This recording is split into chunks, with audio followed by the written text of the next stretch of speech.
It's 6:30. Good morning, I'm Ian Crouch with Hunter News. A man who allegedly stole a bulldozer and flattened a home at Berube will face court today.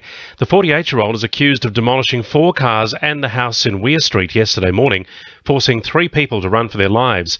He's facing a string of charges, including destroying property with intent to endanger life.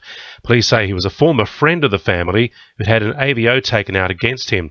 Inspector Dave Matthews says 2 police officers will be recommended for bravery awards after climbing onto the bulldozer and making the arrest. They've smashed the window of the bulldozer, delivered OC spray into the cabin and switched off the bulldozer. Police will resume searching for a teenager missing in rugged bushland west of Lake Macquarie today.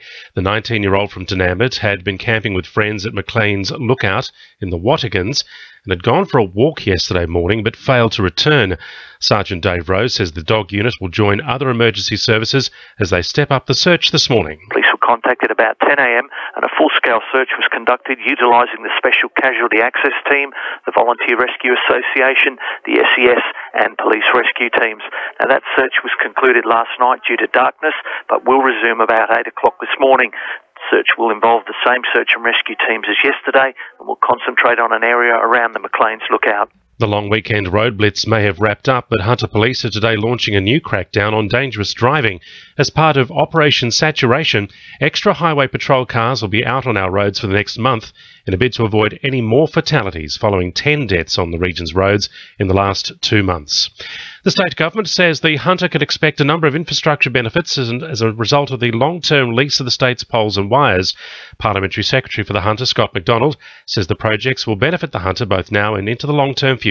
We've been waiting for literally years and years for some of this work to be done around places such as the Nelson Bay Road. They can now be fast-tracked, and the infrastructure that we're talking about will lead to economic growth and jobs into the future. Safety at Berube Beach is set to improve this month. Work on pedestrian access to the beach adjacent to the Surf Life Saving Club will begin with thanks to a grant from the state government.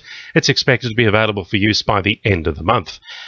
Briefly, a 35-year-old man is nursing stab wounds following an attack at a property on Gordon Avenue at Hamilton yesterday afternoon, and the parents of missing Belmont woman Carly McBride will today make a public appeal for information to solve their daughter's mysterious disappearance at Muswellbrook last year. Sport for our sponsor, NewcastleCheapestCars.com.au. Newcastle Jets superstar Emily Van Egmond will take the world stage again this morning as vice-captain of the Australian women's side as they take on the United States in Canada. Van Egmond made her first World Cup appearance in 2011 at the age of 17, impressing with a goal against Equatorial Guinea. The Australian side will have their work cut out for them, with the US being 2011 runners-up and hot tournament favourites.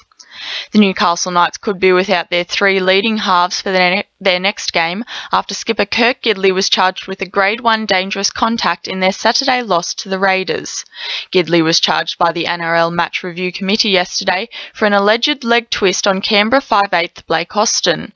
The Knights have until noon today to contest the charge or face Gidley copping a 1-match ban. And in bike racing, the Hunter's own Toby Price and Josh Green have secured a spot on the podium at the Fink Desert Race yesterday, with Price taking home first place and Green taking home third. That's sport. I'm Emily Crow. To a new RFM News Time, 26 to 7.